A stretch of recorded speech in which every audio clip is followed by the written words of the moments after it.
এবং তাদের এখন একসাথে জুট হয়েছে। অদ্ভুত, মানুষ ওদেরকে চিনে ফেলেছে। এদের যে এই ধরনের নাটকবাজ আমি বলবো। আমি একবার বলেছিলাম বোম্বেতে অনেক নাট্যকারের এখন অভাব, ওনারা যদি চলে যান নিশ্চয়ই তাড়াতাড়ি চান্স পেয়ে যাবে ওখানে। মানে অদ্ভুত, এত সুন্দর নাটক করতে পারে, এত ভালোভাবে বলতে পারে। আমি এক এক সময় বলি কোন মানে স্কুল থেকে যেন এইভাবে ট্রেনিং নেয়। আরে বলার জন্য তো মিথ্যা কথা বললেও কিন্তু এক এক সময় নিজেরও তো একটা বিবেকে বাধে, কিন্তু এমন ভাবে বলে যে এখানে সামনে যারা বসে আছে সবাই কিছুই বুঝে না, এরকম একটা অবস্থা। মানে কি বলবো ওদেরকে, বহুদিন ধরে ওদের আমি চিনি আমি। তো এই অবস্থা থেকে এখন আমাদের যে এবারের যে ইলেকশন, 18তম যে লোকসভার ইলেকশন, সেটা আমাদের চিন্তা করতে হবে আমরা কি সেই মানে সেই দুর্নীতির যে সরকার ছিল সেখানে ফেরত যাব, এবং টেররিস্ট চারিদিকে যে চলতো, টেররিস্টদের আনাগোনা, সেই দিকে আমরা যাব। দাঙ্গা যখন হতো চারিদিকে সেই দিকে আমরা যাব। ডেভেলপমেন্ট তো হতোই না, সব জায়গায় তো ডেভেলপ স্ক্যাম। তো এই দিকে যদি আমরা না যাই, তো একমাত্র মোদিজি যিনি কি বলছেন, मैं चौकीदार हूं। কি বলছেন, मैं चौकीदार हूं, मैं खुद भी नहीं खाऊंगा, दूसरे को भी खाने नहीं दूंगा, এইরকম একজন প্রধানমন্ত্রী। তো আমাদের এই জন্যই বলছি যে আগামী দিন আমাদের দেশের সুরক্ষার প্রশ্নে, আমাদের দেশের ডেভেলপমেন্টের প্রশ্নে, আমাদের নেক্সট যে প্রজন্ম আসছে তাদের ভবিষ্যৎ চিন্তা করে আমাদের মোদিজির হাত অবশ্যই শক্তিশালী করতে হবে। কারণ উনি বারবার বলছেন मैं गारंटी दे रहा हूं, मैं गारंटी नहीं, গ্যারান্টি কে আমি গ্যারান্টি দিয়ে রাখুন, যা বলবো সেটা করতে হবে, তার গ্যারান্টি আমি দিচ্ছি। আমরা এখানেও দেখেছি মোদিজি বিকশিত ভারত সংকল্প যাত্রা উনি গ্যারান্টির গাড়ি পাঠিয়েছেন। আমরাও প্রতি ঘরে সুশাসনের 2022-এ ওনারই জন্মদিনে 17ই সেপ্টেম্বর আমরা শুরু করেছিলাম। আরেক প্রধানমন্ত্রী অটল বিহারী বাজপেয়ীজির 25শে ডিসেম্বর ওনার জন্মদিন, সেখানে আমরা সমাপন করেছিলাম। তো একসাথে মিলে যাচ্ছে আমাদের চিন্তা ভাবনা সব। আমরা যে বলি যে আমরা মানে ডাবল ইঞ্জিনের সরকার, সেটা কিন্তু চিন্তা ভাবনার মধ্যেও দেখুন অনেকটা মিল আছে আমাদের। আপনারা দেখেছেন যখন অপারেশন গঙ্গা, প্রধানমন্ত্রীজি কি করেছেন, উনি যখন ইউক্রেন আর রাশিয়ার যুদ্ধে উনি আবেদন করেছেন যে আমাদের যারা ভারতীয়রা 23,000 তাদেরকে আমরা ফিরিয়ে আনতে চাই, যুদ্ধ বন্ধ হয়ে গেল সাময়িক। শুধু ইন্ডিয়ার ফ্ল্যাগ নিয়ে, এর মধ্যে পাকিস্তানি অনেকে ঢুকে গেছে নিরাপদে আসার জন্য, সবাই জানে, উনি নিয়ে এসছেন। আমাদের অপারেশন অজয় যেটা আমাদের ইসরায়েলে হয়েছিল, সেখানেও প্রায় 2100 মতো লোক আমাদের ভারতীয় তাদেরকে ফিরিয়ে এনেছেন। আমার এখানে যখন মানুষ যারা গার্জিয়ানরা এসে বারবার বলছেন, আমি সেই দিকে বলবো না, এটা তো ইন্টারন্যাশনাল বিষয়, কিন্তু এখানে আমাদের মণিপুরে যখন আমাদের ছেলে মেয়েরা পড়াশোনার জন্য গিয়েছে, ওখানে যখন মণিপুরের এই প্রথম একদম পিক আওয়ার, সমস্ত গার্জিয়ানরা আমার কাছে এসছে, বলছে ওনাদেরকে বাঁচান, আমাদের ছেলে মেয়েদের তাড়াতাড়ি ফিরিয়ে আনুন। এই ডাবল ইঞ্জিন সরকারের কি সুবিধা দেখুন।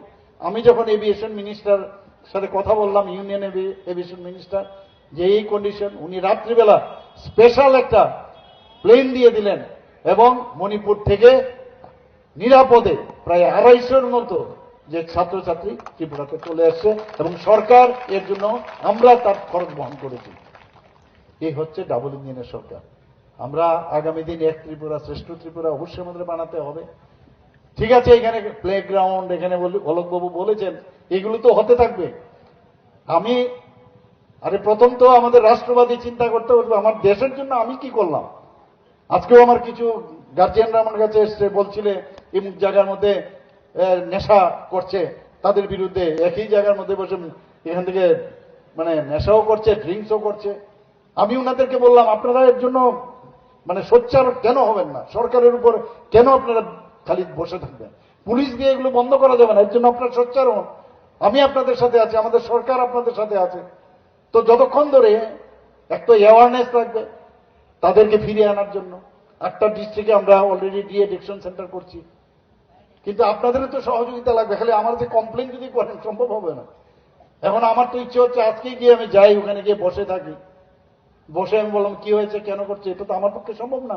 ইচ্ছা হয়, কিন্তু তারপরেও একটা প্রোটোকল আছে, আমি যাবো। কিন্তু এই কাজটা আপনারা সবাই মিলে যদি করেন আমি সাপোর্ট করতে পারবো, বা আমরা সাপোর্ট করতে পারবো। কাজেই এটা সামাজিক পরিবর্তন করতে গেলে আপনাদের এখানে যারাই আছেন তাদেরও কিন্তু মানে আমি আমার ফ্যামিলি আমার রাস্তা দিয়ে আমি চলে গেলাম বাড়িতে এই করলে হবে না, নিজেদেরকেও আরো বেশি সচেতন হতে হবে। এটা কমিউনিস্ট যে লেফট ফ্রন্টের যে ধারণা এইগুলোর থেকে আমরা বেরিয়ে আসতে হবে।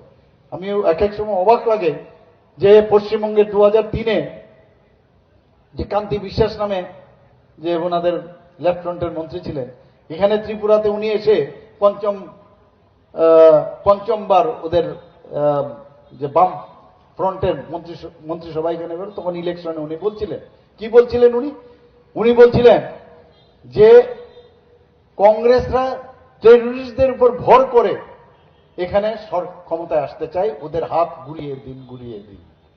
আর আজকে এদের সাথে হাত মিলাচ্ছে নিপেন বাবু নিজে, যে নিপেন বাবুর কারণে আজকে দুমুঠো ভাত খাচ্ছে এই কমিউনিস্টরা। এই নিপেন বাবু কলকাতায় গিয়ে সাংবাদিকদের বলছেন যে এই কমিউনিস্ট আর নেই, এই কমিউনিস্ট যারা করছেন তাদের থেকে দুর্গন্ধ বেরোচ্ছে। আমি একদম মানে লিখিত আছে, এখন আমার কাছে আছে সেই নিউজ পেপারগুলো, এবং ওনার সাথে কি ব্যবহার করেছে আপনারা সবাই জানেন। ওরা তো মানুষকে মানুষ বলে যখন ইউজ এন্ড থ্রো এইগুলো করেছে, ওরা নিজের লোককেই ওরা সম্মান দিতে জানে না, আর মানুষকে কি সম্মান দেবে ওরা। এখন খুব ব্যস্ত, এই সবুজ রঙের একটা টুপি পরে এখন চারিদিকে যাচ্ছে, বড় কষ্ট, খুব পরিশ্রম করছে, কিন্তু লাভের লাভ কিচ্ছু হবে না। মানুষ বুঝে গেছে যে রাজনীতির সংজ্ঞায় এখন পরিবর্তন হয়ে গেছে। সবাই মানুষ চায় যে শান্তিতে থাকি, এরপর তো আগে তো নিজের জীবন বাঁচক, নিজে শান্তিতে থাকি, তারপর বাকিগুলো আসবে আস্তে ধীরে। সেগুলো করব আমরা, এবং নিশ্চয়ই আমরা করব, কারণ আমাদের সাথে আমাদের যার উপর আমাদের অগাধ বিশ্বাস, যাদের উপর আমাদের আস্থা আছে, আমাদের মাননীয় প্রধানমন্ত্রী নরেন্দ্র মোদী। সবাইকে আমি একটা কথাই বলবো, আমাদের পশ্চিম আসনে দুটো আসন, পূর্ব আসনে আমাদের দাঁড়িয়েছেন ভারতীয় জনতা পার্টির পদ্মচিহ্নে নিয়ে মহারানী কৃতি সিং দেববর্মা মহোদয়, এবং এখানে আমাদের পশ্চিম আসনে আমাদের প্রাক্তন মুখ্যমন্ত্রী এবং রাজ্যসভার সদস্য সবার পরিচিত মুখ বিপ্লব কুমার দেবজি। আমি আশা